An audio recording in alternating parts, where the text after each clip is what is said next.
Only man to take Daniel Dubois the distance names the one heavyweight who hits harder.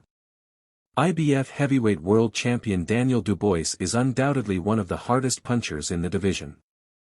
With sparring partners and opponents comparing the young Brit's jab to a solid right hand, Dubois has scored knockouts in 21 of his 22 wins. In the last 18 months he has handed losses to previously undefeated fighters in Jarrell Miller and Filip Hrgovic and scored his most famous KO of all, Anthony Joshua, in 5 rounds at Wembley Stadium.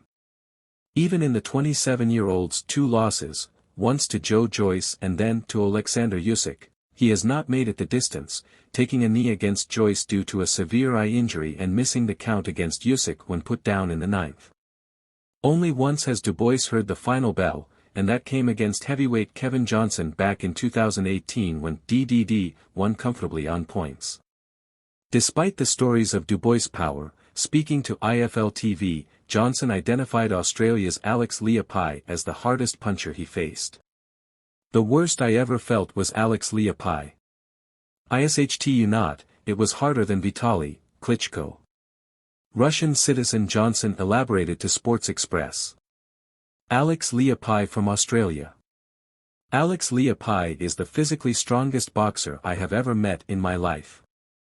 Not only in a fight, I went back to Australia later, lived there for a while, and we sparred together every day. He is powerful. Leapai challenged once for the unified world heavyweight titles against Vladimir Klitschko in 2014, losing by TKO in the 5th round. That hard-hitting Aussie had been stopped by Johnson 2 years earlier. He kicked off his career with 2 wins, 2 losses and 2 draws in his first 6 bouts, but would find a run of form and eventually hang up the gloves with 31 wins, 25 by knockouts and 8 losses. Dubois returns to action on February 22, defending his world title against Joseph Parker.